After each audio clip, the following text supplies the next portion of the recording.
Hey guys, it's another incredible episode here at On the Path, and I am just beyond excited to have this woman of God with me today. I've been tracking her for a long time. She is a powerhouse in the nation of Canada and beyond.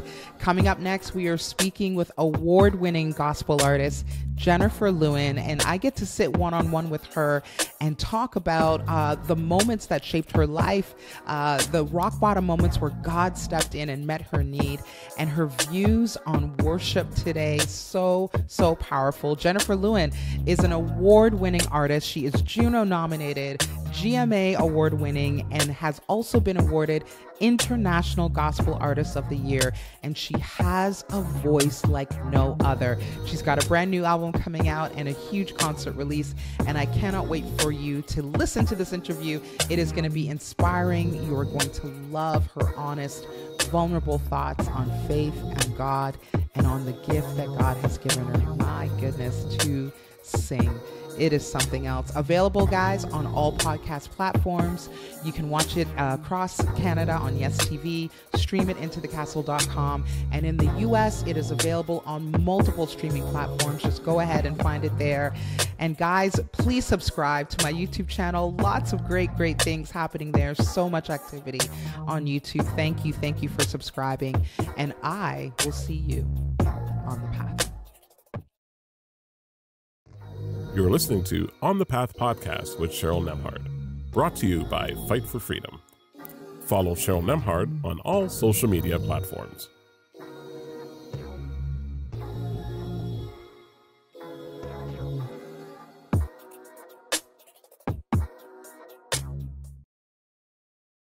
Hey guys, welcome to another episode of On the Path. I'm so excited to have you with me, as I say, always with us. We are together in this journey of life and working out our faith as we go, as we are trusting God, as He's leading us all the way. And we have incredible teachers that come and stop by to share not only what they're learning, but how God is moving in their life.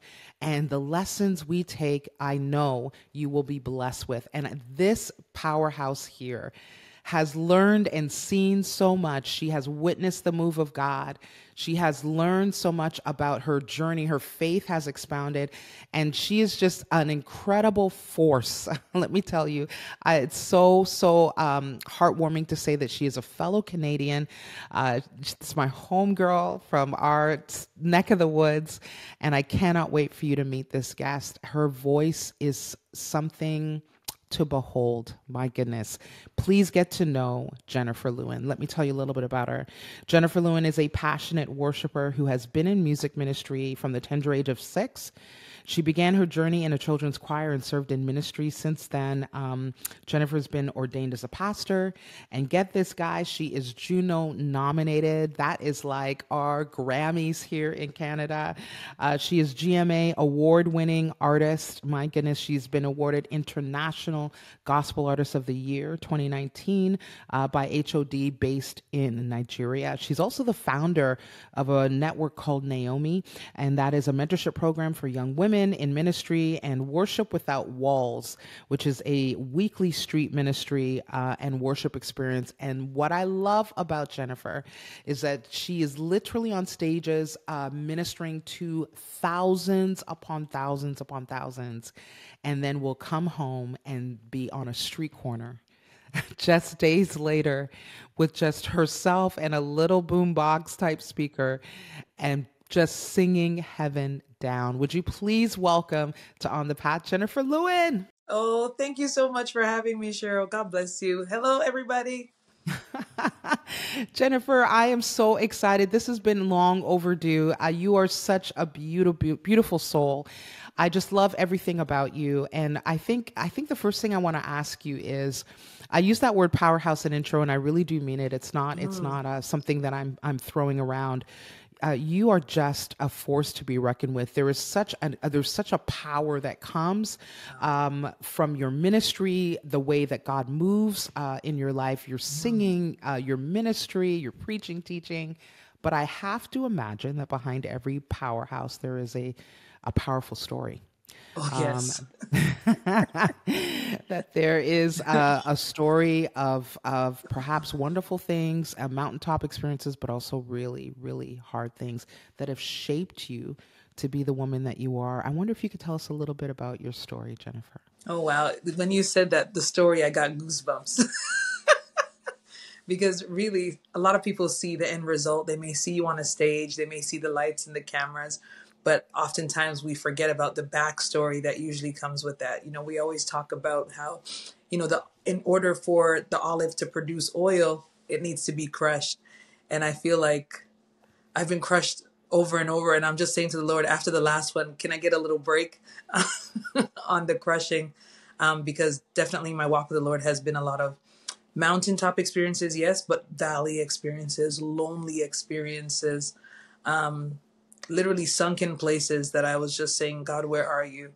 But through it all, I can honestly say that the place of worship has not just been a place of glamour or notoriety for me, but it has been a place of health, strength, and true healing. I found healing from a lot of brokenness in the place of worship, and not necessarily on a stage or in front of people, in that personal place and position of worshiping God. Goodness gracious. And I understand that you are married. Tell us a little bit about your family and your kids and all that stuff. Well, I was married, but that actually was severed about 4 years ago. So I've been, navigating that, just the change of now raising my children on my own, figuring out, it was just so outside of the original plan. You know what I mean? You raised in the church and you say, okay, I'm going to do things the right way. And, you plan for it to go a certain way, and then it doesn't. Right. And it's like, wait a minute, I'm here trying to follow your laws, God. How did this thing fall apart? And how did one that I trusted completely turn into something else? And then also to, I had to be introspective as well. I can't just blame another person. I have to look at the ways in which I failed, and repent for my mistakes as well, because there was a lot of things that I saw and I ignored it. And so I can't put the blame on one person. I was also to blame for maybe trying to make something happen or going ahead of God. I'm not even really sure, but I acknowledge that I also went wrong. Jennifer, thank you for sharing that and being so honest and vulnerable with that. That is so important. I think when we allow God to use the broken pieces of our lives and to share and to help others, God just blesses all of it. He never wastes any of it. He wastes nothing. That's actually the first time I've ever mentioned it publicly, really. Yeah, but I'm so glad you did, because there are hundreds of thousands of people that are in that same situation, or are in a relationship that is toxic and is not working and is painful and hard. I'd just love to know, just what are the lessons that you're learning from all of that? There must be a lot of things. You've grown, you've stretched. Tell me a little bit about what you're learning. I think one of the main things I'm learning is, and you mentioned it earlier on, is to see myself through the eyes of the Lord and see myself the way he sees me. And I feel like once you start seeing yourself through God's eyes, there's a lot of things that no longer become acceptable. And you're willing to, draw the line in the sand, because you're committed to the fact that for sure he did not call you to this life. He did not call you to a life of suffering. He did not call you to a life of toxicity. He didn't call you to a life of abuse in any form. You know what I mean? So I know we're told, to stay and pray, but to what end? Let's be real. Yes. Goodness. Oh my gosh. You're my new favorite person just for saying that. That is exactly 100% honest. And listen, I want to congratulate you on all that you've been accomplishing through the ministry of through the ministry of music. It's been profound. Congratulations on your single, God of My Songs. I know that came out earlier this year. And all of these songs that I'm going to name, guys, are a blessing. I want you to find them on Spotify and download them and listen to this. You got to listen to Recover. These are some of my favorites. Only Living God and Carry Me. And her latest album, just the whole album, Hail the King. Yeah. Man, how can you tell me how did this album come to be, and what was the story behind making this project for you? There was always, so So a little bit, let me backtrack a little bit.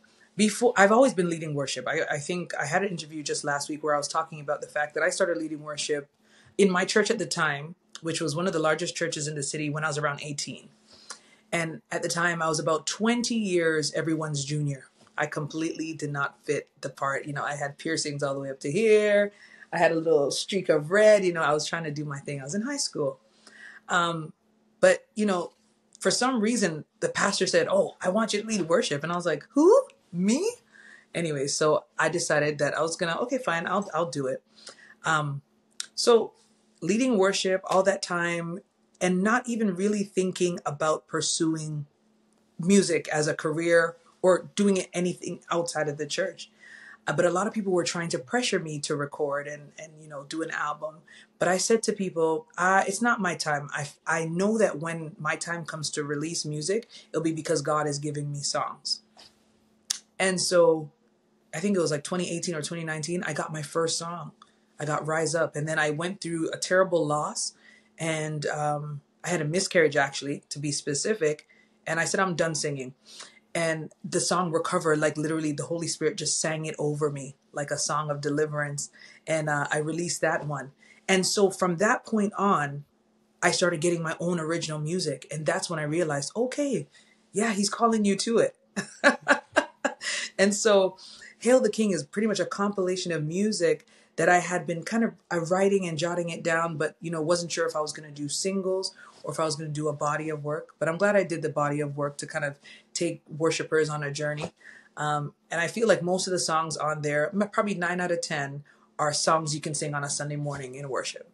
And so that's what I like about it. I like to release music that is singable. Yeah. Well, we can't all sing like you, Miss Jennifer. It'll be singable, but and let me tell you, I've just seen the favor of God on your life. For the pressing. For the pressing, the oil has been tremendous. Yeah. And, you know, I feel like at this point of your ministry, you know, career, I feel like this answer may be very different than when you started back then, that sort of 18-year-old just coming into this space. But when you hear the word worship now in this season, what does that word mean to you, Jen? For me, worship, it's so many things, but it's not only an action, it's a place, it is a posture, it is sight, because I don't believe any one of us can truly worship correctly unless we begin to have a revelation of God. About worship now, I think about surrender. I think about, you know, not my will and his will. I think about his presence. I think about how I'm transformed every time I get into his presence. I think about healing.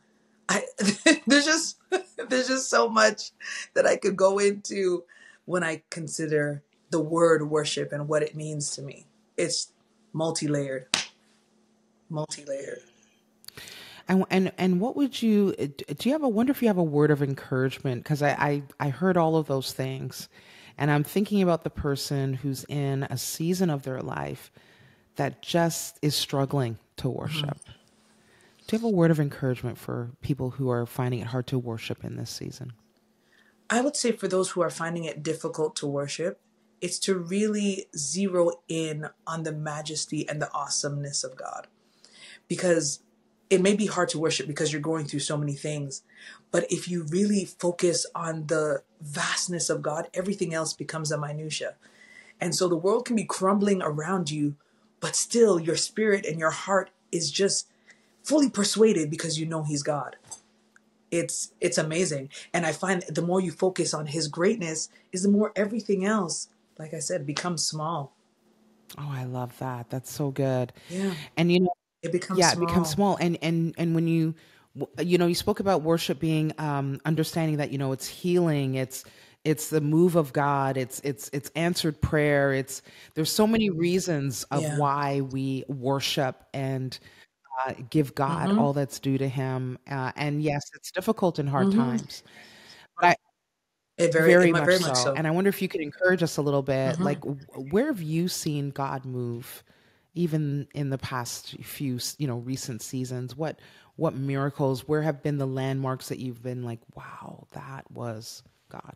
Definitely God. Oh, I have a few of those testimonies, but one in particular, about 4 years ago, like just before things went south in my relationship, I was internalizing stress. So I was very ill. I don't know if you noticed the season where I was very slim.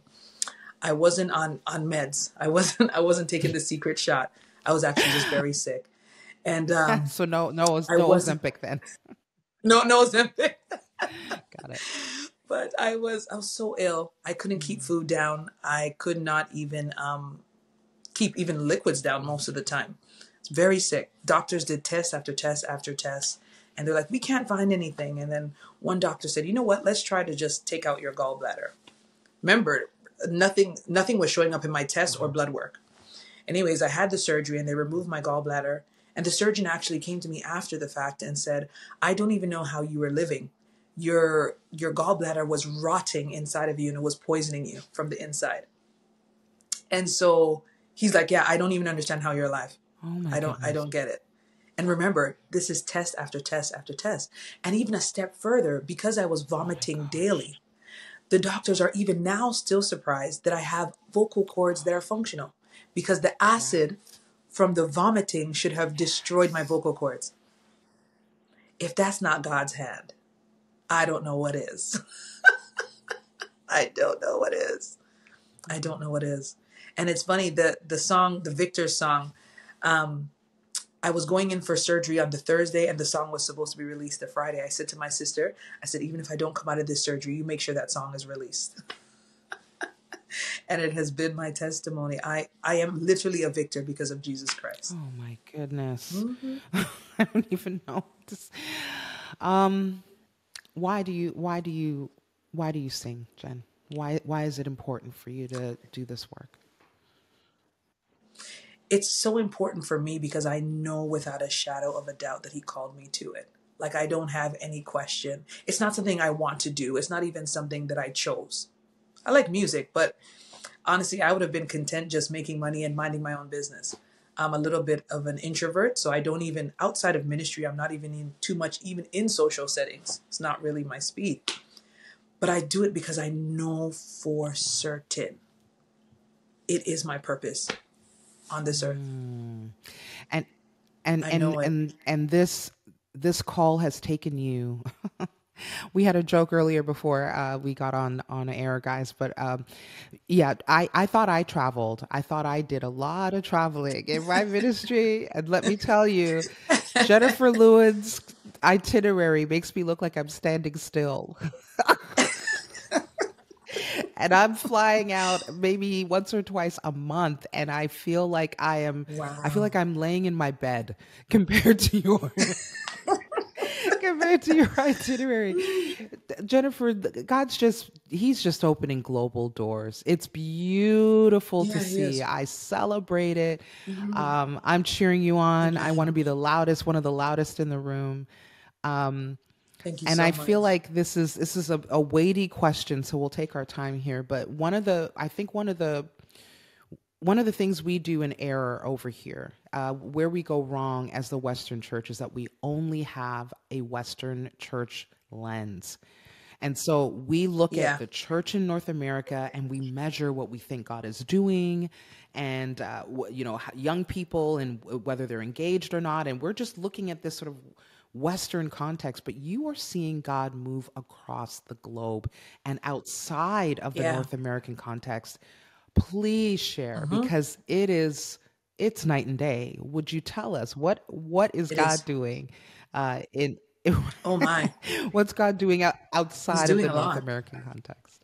Wow. So I'll give you one example in particular. This experience was in Abuja in Nigeria. I had the honor of being at the Glory Dome. Just like, I think the auditorium seats about 100,000. Like, that's how large I'm talking. And I'm telling you, as I got onto the property, I was like, wait, what's that?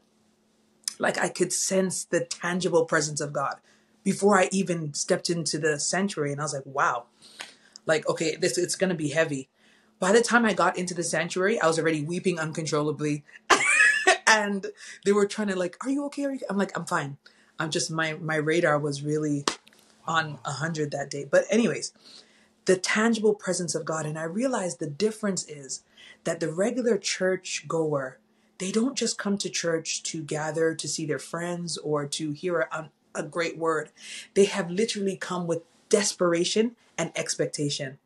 And it makes all the difference. I'm talking about limbs growing right in front of me because the expectation and the faith in the room, bodies being healed, people walking out of wheelchairs. It's just, I think the difference is really the expectation that the believers actually come to church with. They're not coming to hear a great word. They are coming because they desperately need a miracle. Whew, goodness gracious. Yeah.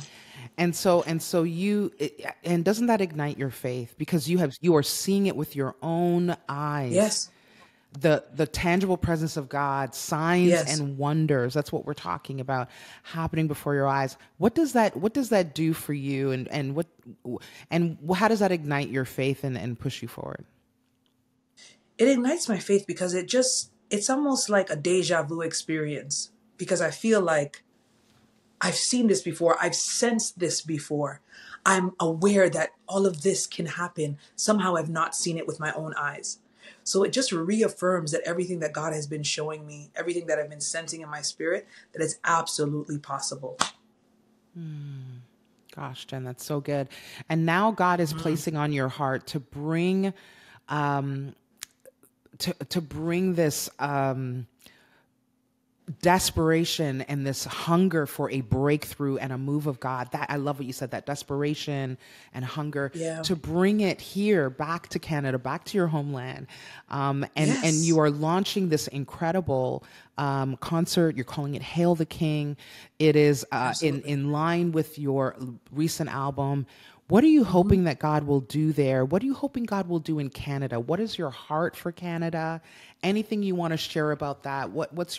As you're praying about this event and even more events to come in this nation, what's your prayer? It may sound very simple, but honestly, the long and short of it is, I want him to be glorified. I want him to be seen. I want him to be seen high and lifted up. I want to create an environment, a space of where the King is seen. I don't really have much expectation outside of that. And even when I pray about it, when I pray about the event, my prayer is that God, let somebody see you. Wow. Let your glory be seen. Let your presence be experienced, be glorified. That's pretty much the long and short of it. I know it may sound like, oh, she can't be serious. No, I really mean it. It's all that he would be seen. Wow. Above the noise, above the trends, above the marketing, above hashtags, above it all, that Jesus Christ, the King of Glory, would be seen. Yeah, I'm so glad that you came, Jennifer. Listen, we're supporting you in everything that you're doing. I'd love to know, before we go, what's new on the horizon? What can we look forward to from you? What's the God dream that he's giving you for the next thing? Oh, there's a lot. Please tease us. Let us know. There is a lot. But one of the things that the Lord has been dealing with me this year about is, like I've seen in Africa, is creating the environments for the miraculous. So not just events where people get together to sing, but events where the people bring their sick. The people bring the lame. Did you get a bad doctor's report? Is there a growth on your body that did not come from the Lord? Come and let him heal you in this atmosphere. I'm believing God for some worship crusades coming up, of where bodies are healed and lives are truly changed. I'm over the sing song thing. I think we've done that long enough, but we need tangible results. We need the evidence. We need the signs and the wonders. If we believe, the scripture says these signs shall what? Follow. Yeah. So it's time for those signs to really follow. And it's not really just for the believer, but when the unbeliever sees the signs and the wonders, they will definitely be intrigued and want to know this God. So good. So good, Jen. I got just two, I could talk to you forever. My goodness. I have just two more questions to ask you. And this one is personal, but you are such a profound teacher. You're always teaching, even when you're not formally teaching, you're teaching. I always say that the storms that we face in our lives, that they're our greatest teachers, because they teach us so much about who God is in our lives. You don't know he's a provider until your cupboards are empty. You don't know he's a healer until you're on the sick bed. And so we get a clearer view of who God is, a clearer understanding. I think it also teaches us a lot about ourselves. Yes. Crisis pulls out and draws out things we didn't even know we had or possessed. And it also, unfortunately or fortunately, teaches us a lot about the people around us. Yes. I always say, if you want to know who your friends are, go through a storm, and you will start to see the demarcations. So in the storms of your life, Jen, what have you learned about Jennifer? What have you learned about God, and what have you learned about people around you? I would say the number one thing I've learned about God is that he's so consistent. You know, the situations in our lives, there's always variables. But the one thing about God that I've learned as it relates to my storms is that no matter what, he is just consistent. He's a consistent help, consistent comfort, consistent provider of whether even sometimes, not necessarily even financially, just little things like, maybe in my heart I could be feeling really lonely and then I'd get a random phone call, So he consistently pays attention to the little details of my life and the things that I need, and somehow he sends the ram. It's just amazing. Wow. I want to thank Jennifer for coming on with us here on The Path, and for sharing a little bit of her story and how God has stepped in times of need, and what he's doing in her life. And I think that the thing I'll take away from this interview is that nothing is impossible for God. Just someone in the back burner who's not even sure about their gift, not sure how God can use it, now traveling the world, literally going across the globe from one end to the other. And God is just elevating and blessing her, and the awards after awards after awards. It's such a joy to see. When we see God moving like that, just know that there's a huge story behind that. And for all of the blessing and all of the elevation, there's also been hard times. There's also been struggle. I always say, never be jealous or envious of someone's platform, because so many times we cannot handle the weight of the call on their life. And I'm just overjoyed to see what God's doing in Jennifer's life. Guys, please track with her, get to know her music, listen, let me know what you think. And thank you so much for subscribing. Please keep subscribing to our YouTube channel. You'll find it there. Just type in Cheryl Nembhard and that channel will come up, and please do subscribe. We've got some exciting things coming. Hey, until then, keep living, keep learning, keep loving, and I will see you on the path. Thank you for listening to On the Path podcast with Cheryl Nembhard. Please like, download, and subscribe. This has been an Exousia Media production.